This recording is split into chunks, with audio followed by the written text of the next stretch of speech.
Hello, everyone, and welcome to my applied assignment slideshow presentation. My name is Lillian Smith, and we'll go ahead and get started. So for the table of contents, we'll go through pre-work, the topic, why, prior knowledge, the course materials, and my research that I did. The research, of course, and showing you new learning, all the things that I learned with the evidence and the connections, and then our continued inquiry. So, for the first part of our pre work, my topic was individuals who have multiple disabilities. Why I chose this is to understand how difficult it can be to live your day to day life with different disabilities, and the aspect of inclusion was healthcare. So, for my interview, I interviewed my grandpa, Douglas Smith. I chose to interview him because my grandpa has multiple disabilities due to the military and from a few car accidents. He takes many medications, and it can be difficult for him to do some of the activities he enjoys. My background knowledge is I would tag along with him to doctor's appointments when I was younger, and I had always seen all the different things he has to take in order to live his life to the fullest. So for course materials, the first link I chose was people with learning disabilities still face unacceptable inequalities in healthcare.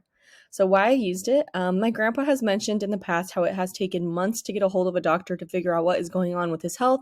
And this article talks about good, high quality care should be expected for everyone.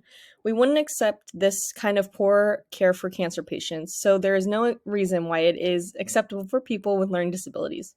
Although he does not have a learning disability, he still suffers and should not have to wait. My second resource was a systematic review of access to general health care services for people with disabilities in low and middle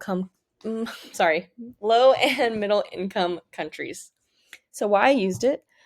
People with disabilities often occupy a marginalized position in society and so may be more vulnerable to poor healthcare due to poverty and adverse living conditions. This means that on average, people with disabilities will have poorer health than people without disabilities. Luckily, my grandpa has had access to the military hospital, but what would have happened if he didn't? My third citation or third link that I chose was International Journal for Equity in Health. So why I used it, this article also talks about how those who have disabilities face several barriers in their effort to access healthcare services and report higher unmet healthcare needs compared to those who do not have disabilities. And my last citation was from Achieving Accessible Healthcare for People with Disabilities, Why the ADA is Only Part of the Solution. This article analyzes some of the factors that make accessible healthcare so difficult to achieve. I use these two articles as they talk about similar things. My grandpa has had to wait a long time to get a response from a doctor or even be seen. Although they were not emergencies, the constant of waiting of things he needs is annoying. So second, for my evidence, this was the interview I conducted with my grandpa. So the first question I asked was, what do you wish people better understood about disability? And his response was, disabilities exist, but you can still live with disabilities. It is not a death sentence. The second question was, what are some challenges you face while having these disabilities? Being able to walk long distances, and he said he has to be careful of what he does every day. What causes disabilities? His answer was the road marches at Fort Ord, California, carrying 60-pound rucksacks for miles and miles. My fourth question was, how hard is it to do everyday activities? It is more difficult. I do not like to be on my feet for a long amount of time. If I have to work or if I have work to do, I would prefer to do it while sitting down. Yard work gets hard, as I also enjoy that, and he gets fatigued a lot easier. The fifth question was, does it get obnoxious having to take many different medications? His response, no, it is something that you get used to, and he takes medications for diabetes and pain. The sixth question was, how many times a year do you go to the doctor? His response was, I go twice a year, maybe more depending on what is going on with my pain and body. And the last question, how do you expect these disabilities will affect you in the future?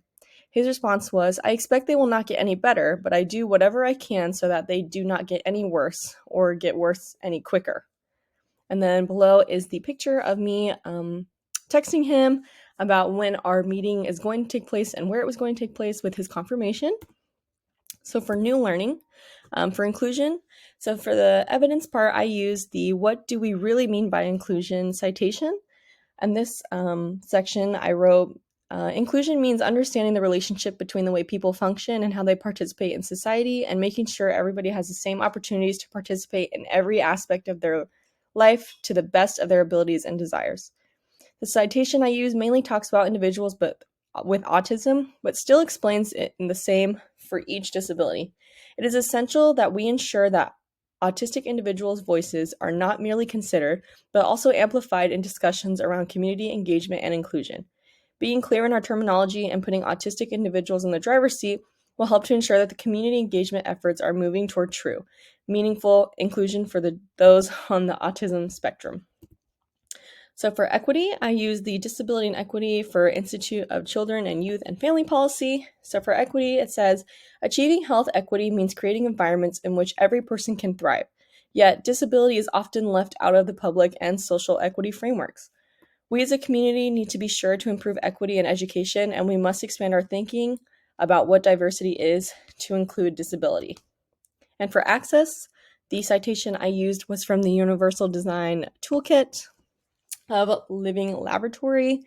When it comes to access within disability, I knew that it can be difficult, but I got to learn about accessibility from Rosemary Rossetti. We learned about it through Universal Design. It provides insight to what universal design is with 7 different principles. I learned how I could use universal design in my Starbucks store to prevent more injuries and allow accessibility to everyone. So for my continued inquiry, I wrote for my what I want to know, what else I can do to improve my store to make it easier to navigate through.